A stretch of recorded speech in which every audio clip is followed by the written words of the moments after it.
Buenos días, hermanos, Dios les bendiga. Vayamos inmediatamente en el libro de Hechos, aprovechando el tiempo en cuanto a la palabra. Y estando en Hechos, vayamos inmediatamente al capítulo 10, una historia que conocemos. En Hechos, capítulo 10, donde algunas Biblias la titulan Pedro y Cornelio.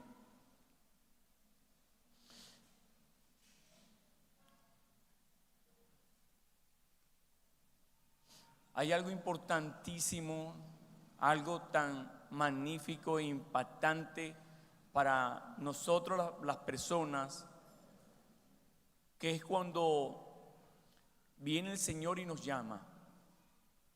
Hace algo importantísimo, como estaba diciendo. Y hay algunos elementos en cuanto a la conversión. Algunos le llaman la doctrina de la conversión.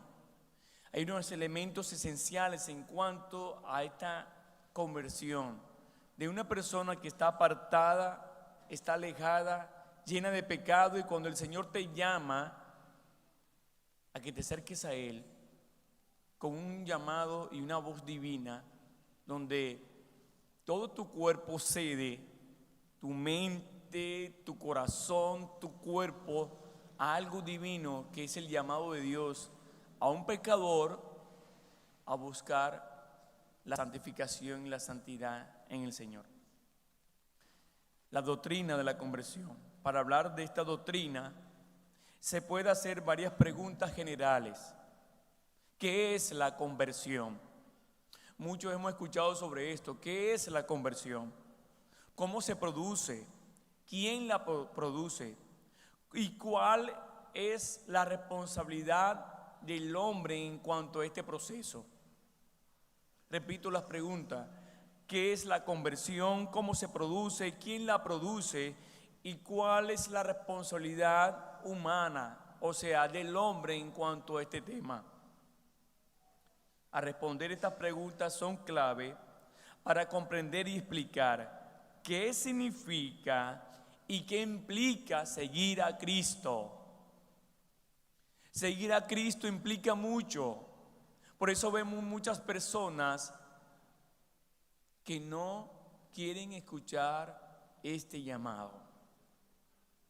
Pero gracias a Dios, porque hay personas que todavía siguen escuchando la voz de Dios, y Dios comienza a preparar su corazón hasta el momento más especial: conocer a Jesús en su corazón. Sin claridad sobre esta doctrina de la conversión y sus implicaciones, no tendremos una iglesia sana. Pero cuando tenemos claramente la doctrina de la conversión y su implicación, tendremos una iglesia sana. Responderemos estas preguntas en manera implícita en lo que vamos a ver en el libro de Hechos capítulo 10, exponiéndolo Dios mediante hoy y el próximo domingo en dos partes, por cuestiones de tiempo. En Hechos capítulo 10 comenzamos a leer de versículo 1 al 2. Había en Cesarea un hombre llamado Cornelio, centurión de la compañía llamada La Italiana, piadoso y temeroso de Dios con toda su casa, y que hacía muchas limosnas al pueblo y oraba a Dios siempre. Lucas relata con muchos detalles la conversión de Cornelio, y no solamente de Cornelio, dice el texto bíblico, y su casa. Qué gran impacto iba a tener este mensaje el Señor en esa casa, porque no fue simplemente otro caso de conversión. Cuando hablamos de doctrina y en cuanto a la palabra, encontramos una parte importantísima en cuanto a la primera mención. en cuanto a la conversión de los gentiles. Porque no fue simplemente otro caso de conversión, sino la conversión del primer o de los primeros gentiles, y se resalta a un romano. A través de la historia podemos ver que los gentiles llegaban a ser hijos de Dios al convertirse en judíos por medio de ritos judíos. Como lo dice en Hechos capítulo 2, versículo 10. Un judío no podía acercarse a un gentil porque era incorrecto. Lo podemos ver en el capítulo más adelante, pero no quiero entrarme en este punto ahora. Había prosélitos entre los judíos que escucharon el evangelio, y había prosélitos entre los 3,000 que obedecieron al evangelio. Pero encontramos aquí el primer converso gentil.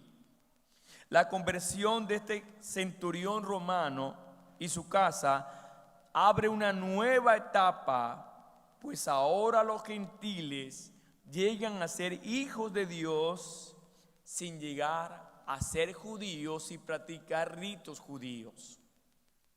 Hay una gran diferencia en prosélito, también de partidos políticos.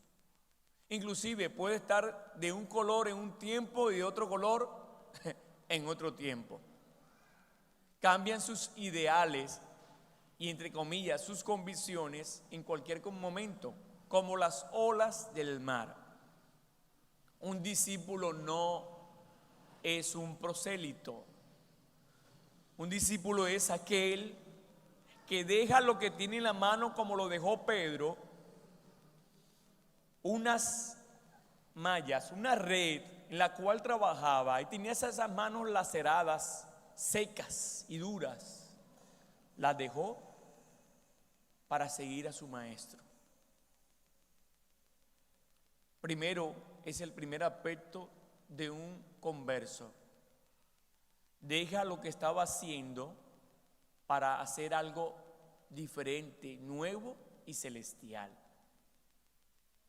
Este oficial del ejército romano típico había sido expuesto a los dioses romanos, porque los romanos tenían varios dioses, como el dios Júpiter, que por cierto, los nombres de los días de la semana tienen esas clases de dioses. Júpiter, tenemos a Augusto, tenemos a Marte, tenemos a Venus, y etcétera, porque son muchísimos y no es necesario decirlos acá. Pero se había vuelto devotante, algo muy importante, a ser monoteísta. Había sabido quién era el Dios verdadero. Ya el Señor estaba trabajando en esa persona, en ese gentil. Dios sigue trabajando de esa manera en las personas. Puede que le llegue a la persona en un impacto, como lo pasó, ¿verdad?, a Pablo. Puede que le llegue en una manera escalonada, poco a poco, hasta que el Señor ¡zas!, le da en el corazón, en el lugar donde debe llegar. Y esa persona se da cuenta de lo malo que es delante del Señor y cómo ha pecado delante de Dios. Este hombre, un hombre muy ocupado, comandante sobre 100 soldados. Si hablamos de esto, vamos a hablar un poquito rápido. Una legión romana tenía 6,000 hombres aproximadamente. Esos 6,000 hombres divididos en 10 grupos de 600 cada uno. Un centurión comandaba a 100 de estos hombres. O sea, una legión tenía 70 centuriones, que se le consideraba la columna vertebral del ejército romano.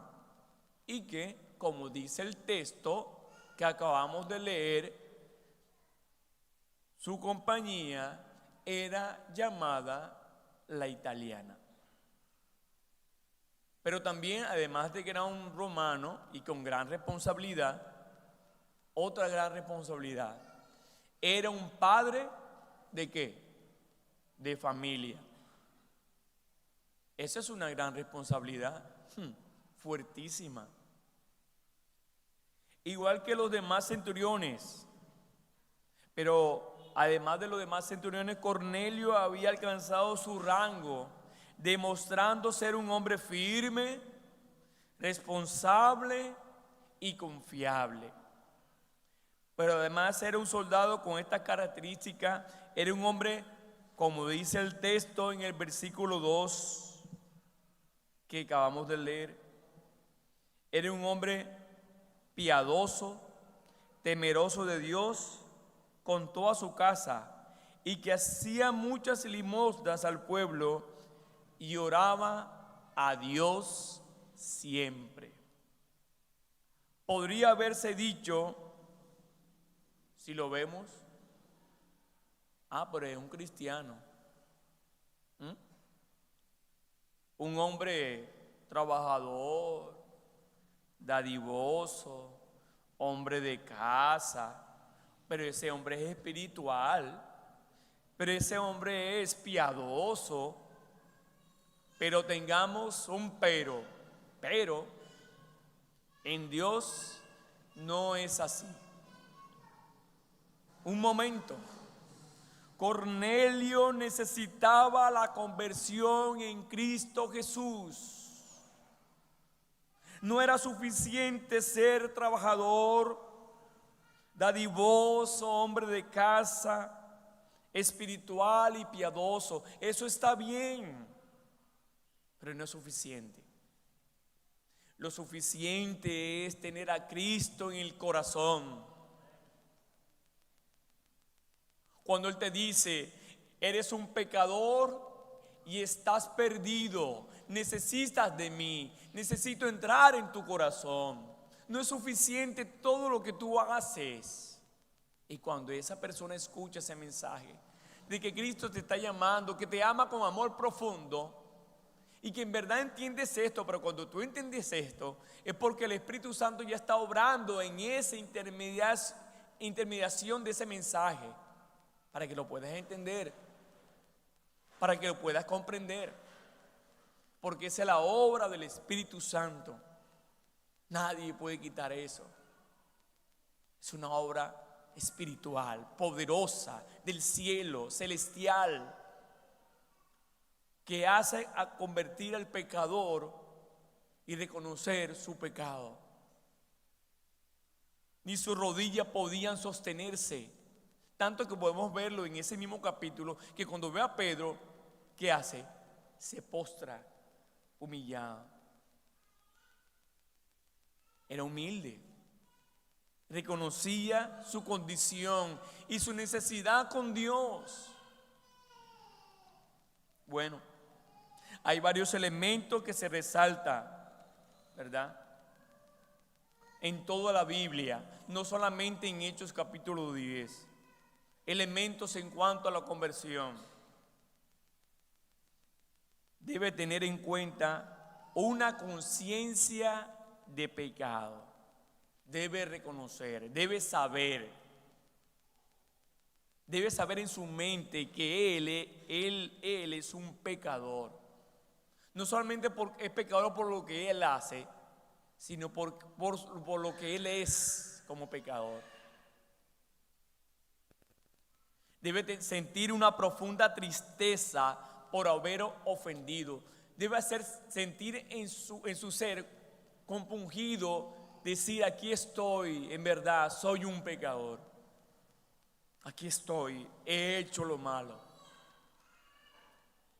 Ese pecador debe sentir un propósito de corazón de abandonar el pecado y la vida de pecado.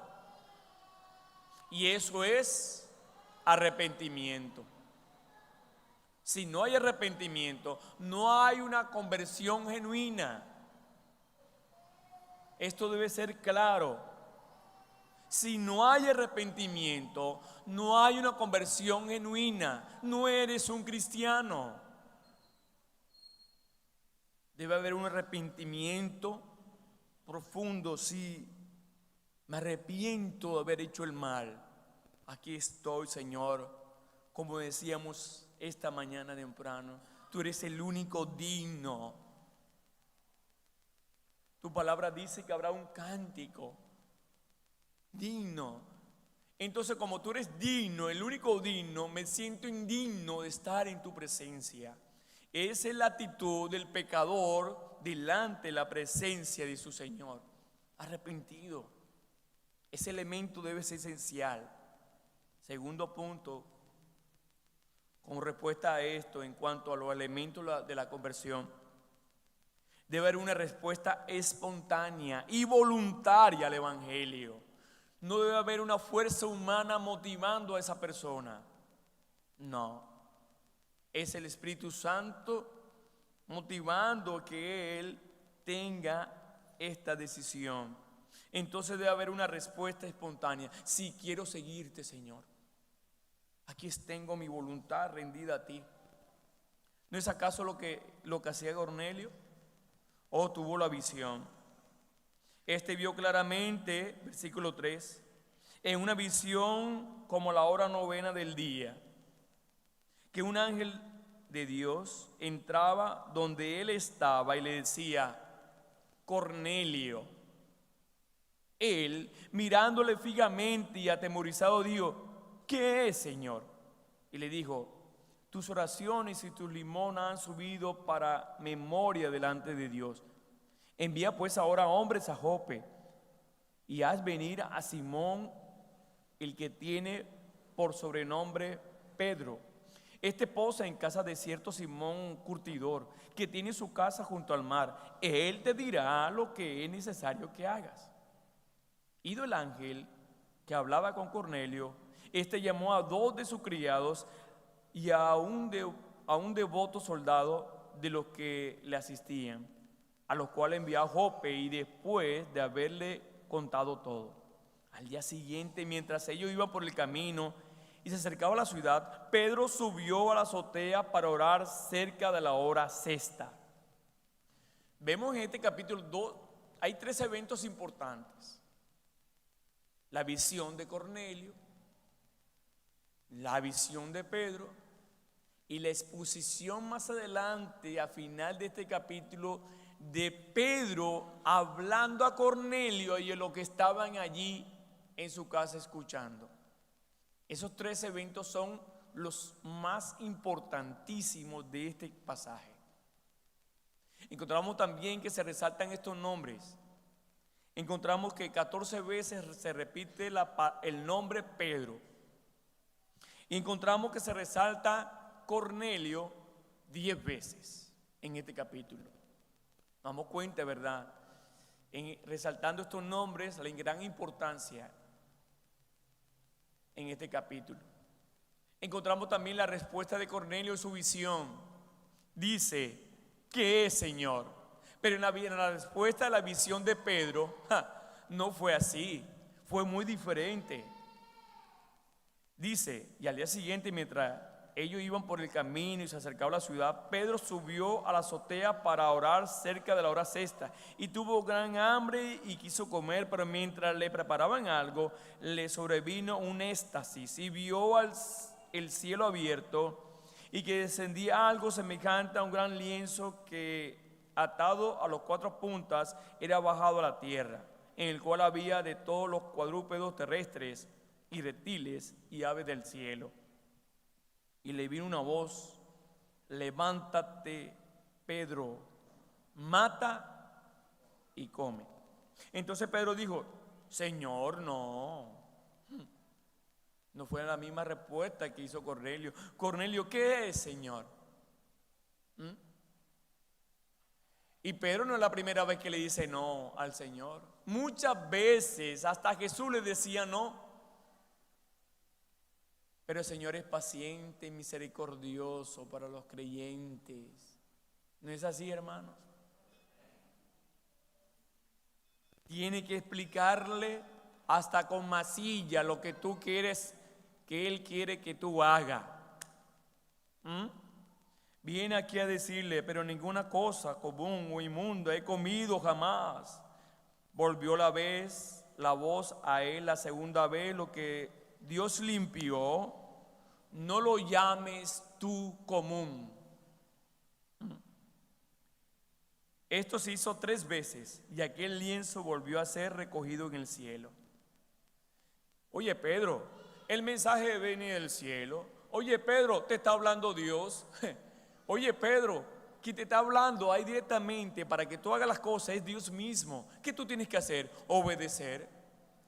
Bueno, y mientras Pedro estaba perplejo dentro de sí sobre lo que significaría la visión que había visto, he aquí los hombres que habían sido enviados por Cornelio, los cuales preguntando por la casa de Simón llegaron a la puerta y llamando preguntaron si moraba allí un Simón que tenía por sobrenombre Pedro. Y mientras Pedro pensaba en la visión, ahí tuvo que otra vez, dice, y le dijo el Espíritu, he aquí, 3 hombres te buscan. Otra vez el Espíritu, levántate pues y desciende y no dudes de ir con ellos, porque yo los he enviado. Bueno, Pedro, escucha. Entonces Pedro, descendiendo a donde estaban los hombres que fueron enviados por Cornelio, le dijo, he aquí, yo soy el que buscáis.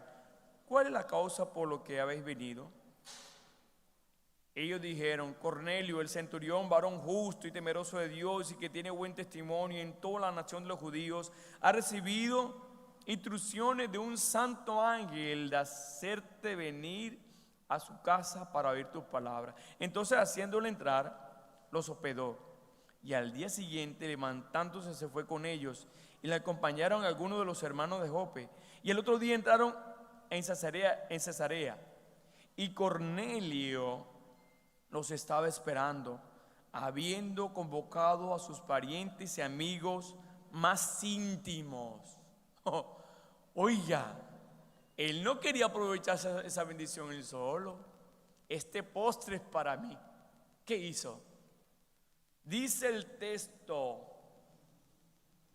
levantándose fue con ellos, acompañaron a algunos de los hermanos Jope, y otro día entraron y Cornelio lo estaba esperando, habiendo convocado ¿a quién? A sus parientes y amigos más íntimos. Nos acabaron ahorita de dar una invitación. Es lo mismo en cuanto al Evangelio. Ese postre no es solamente para nosotros. Inclusive la cereza que se pone arriba del postre no solamente para nosotros, es para todos, Pedro.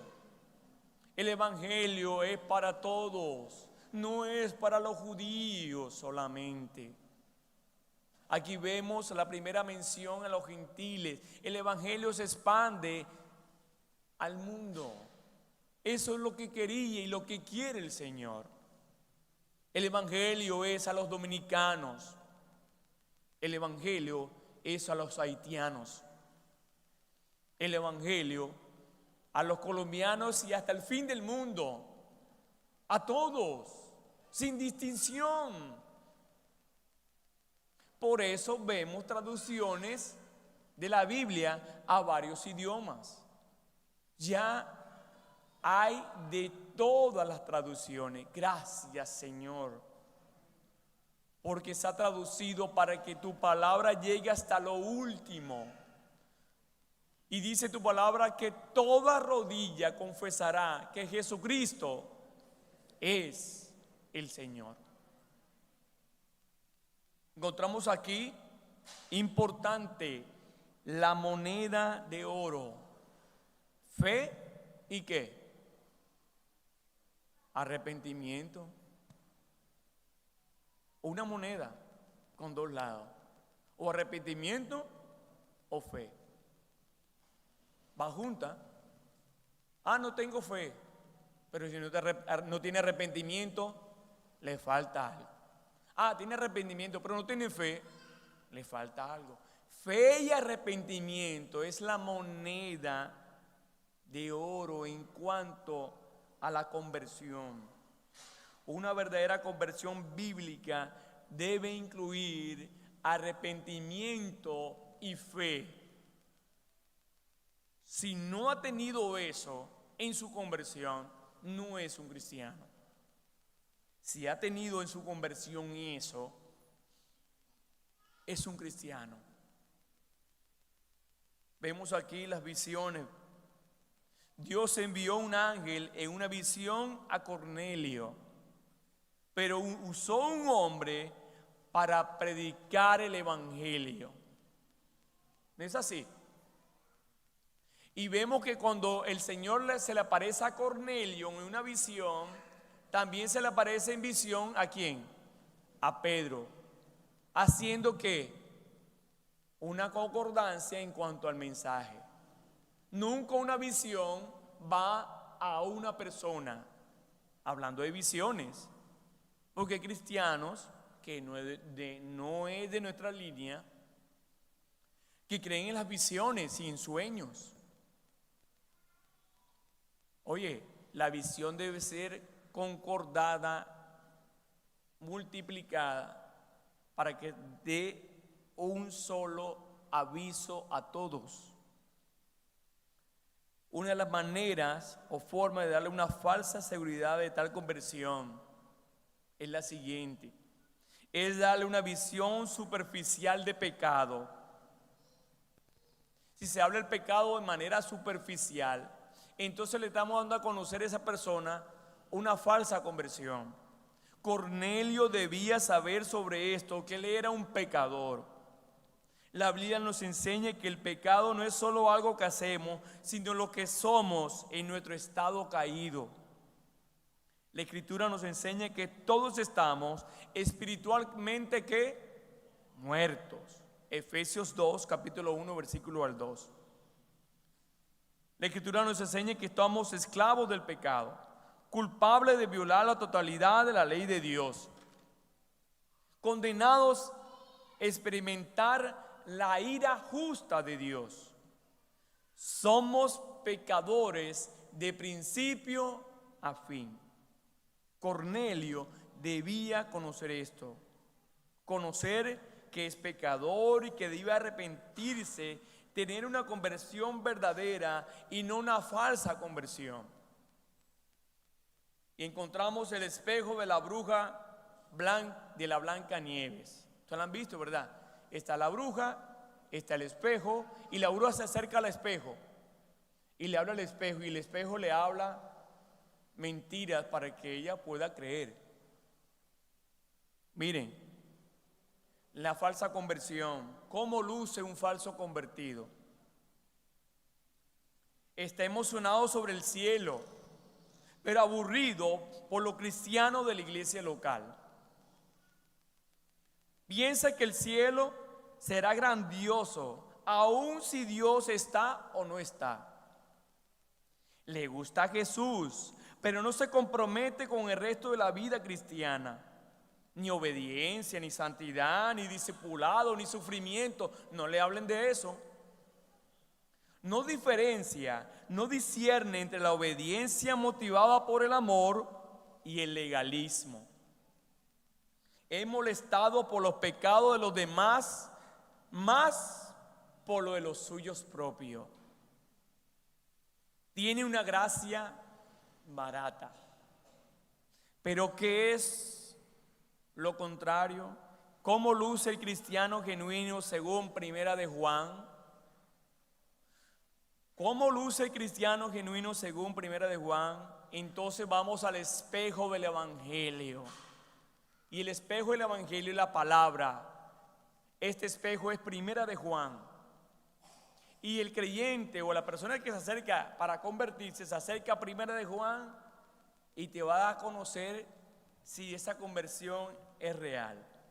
Y es la siguiente, y aquí termino. Ama a sus hermanos creyentes y la iglesia local porque ama a Dios. Primera de Juan capítulo 5 versículo 1. Desea tener compañerismo con Dios y no solo facilidad del cielo. Para él lo más importante es Dios que está en el cielo. Eso es en Primera de Juan, capítulo 1, versículos 6 al 7, y también lo acompaña el primer texto que yo dije, capítulo 5, versículo 1. Siguiente punto. Entiende que seguir a Jesús significa ser discipulado. Y después, cuando sea discipulado, si el Señor lo permite, entonces debe ¿qué? Discipular. Eso lo encontramos en el capítulo 1, versículo 6. Otro punto, obedece a Dios. ¿Por qué? Porque ama a Dios, no porque le da todo lo que tú necesitas. Hay personas que obedecen a alguien porque le da todo lo que necesita físicamente. Aquí obedece a Dios porque ama a Dios. 1 Juan capítulo 5 versículos 2 al 3. Segundo punto, el siguiente punto. Está dispuesto a confesar y volverse de su pecado. Habla de santificación y habla de santidad. En capítulo 1, versículo 9. Y la siguiente y última, defiende la gracia costosa donde murió el Hijo de Dios en la cruz del Calvario. En el mismo capítulo 1, versículo 7 y versículo 10. El espejo es Primera de Juan. Si estás interesado, puedes volver a ver el video y ver los textos bíblicos y lo comparas con la Biblia. Si te das cuenta, el espejo del Evangelio en Primera de Juan y la conversión genuina que Dios quiere que tú hagas. El Señor quiere que tú seas como Cornelio, que ames y anheles la palabra de Dios y lo busques y te arrepientas, que creas en Jesucristo y el Señor vendrá a tu vida.